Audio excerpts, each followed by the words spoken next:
Oi pessoal, boa noite. É Isaltino do blog do Tino Lemos e eu estou aqui hoje para conversar com vocês a respeito da operação da Polícia Federal que foi deflagrada hoje, que culminou com a prisão de mais duas autoridades do Brasil. O Carlos Arthur Nussmann e o Leonardo Griner, que é o braço direito do Carlos Arthur Nussmann para o comitê organizador da Olimpíada do Rio 2016. O Carlos Arthur Nussmann é o presidente do Comitê Olímpico Brasileiro desde 1995. Bom, o que eu queria basicamente comentar com vocês são duas coisas. Primeiro é a vergonha que eu sinto como brasileiro que as autoridades brasileiras têm causado para a gente ao redor do mundo. É impressionante como as autoridades brasileiras não cansam de nos envergonhar mundo afora. É impressionante como que eles continuam corrompendo, continuam roubando o dinheiro público e aparecendo nas manchetes do mundo todo. Hoje o mundo todo está falando a respeito disso. E segundo, o que eu queria comentar era fazer um pequeno resumo do porquê que esses senhores estão sendo presos. Então, primeiro, o Carlos Arthur Nussmann, ele teve uma evolução patrimonial, ou seja, ele cresceu o patrimônio dele nos últimos 10 anos 457%.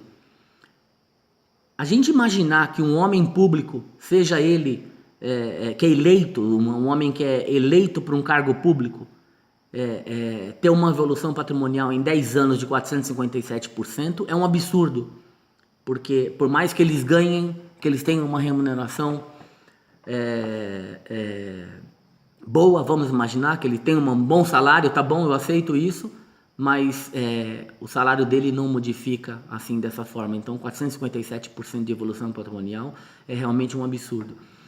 E segundo, durante a deflagração dessa operação chamada Unfair Play, que significa jogo sujo, ela foi deflagrada o mês passado em setembro, e durante essa operação foi colhida provas no apartamento dele, na casa dele, junto às coisas dele, e foi encontrado dinheiro, foi encontrado evidência, foi encontrado um monte de coisa, uma série de documentos que estavam sob investigação da Polícia Federal. Então, logo após essa operação, do mês passado, ele imediatamente acessou a sua declaração do imposto de renda e fez uma retificação. Ou seja, dia 20 de setembro, ele acessou a declaração de imposto de renda dele no site da Receita Federal e fez duas correções importantes que chamaram a atenção. Primeiro, ele aumentou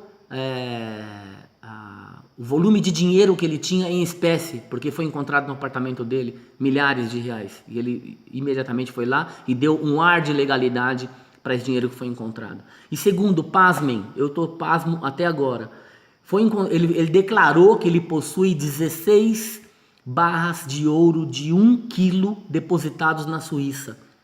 16 quilos de ouro depositados na Suíça. Você tem noção do que é isso? É um absurdo. Estão falando hoje nos jornais que dá mais de 2 milhões de reais. 2 milhões de reais em barras de ouro depositadas na Suíça. E tem mais um detalhe também. Ele declarou que ele tinha fonte de renda do exterior e de pessoas físicas. Mas ele não evidencia em lugar nenhum de quem que ele recebeu esse dinheiro. Então, dizer que você recebe dinheiro do exterior e não dizer a fonte de onde está vindo esse dinheiro também é bastante grave. E engraçado, ele não declara rendimentos do Comitê Olímpico Brasileiro. Então, enfim, tá uma série de inconsistências. Agora, outro ponto que eu gostaria de comentar. É um absurdo como que um cara pode ser eleito. Ele é presidente do Comitê Olímpico Brasileiro desde 1995. Lá se vão 22 anos. 22 anos em que esse cara é presidente do Comitê Olímpico Brasileiro. E eu deixo uma questão aqui para a gente pensar. Será que nenhuma outra modalidade olímpica, nenhuma confederação de esporte olímpico tinha uma pessoa capacitada para assumir a função de presidente do Comitê Olímpico Brasileiro?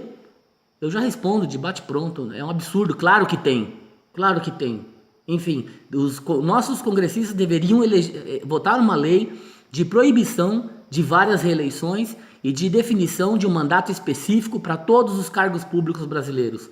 Sejam eles deputado federal, deputado estadual, senador, vereador, prefeito, governador, presidente da República. Isso é urgente. Pressione o seu deputado federal para que isso ocorra logo. E vamos renovar tudo em 2018.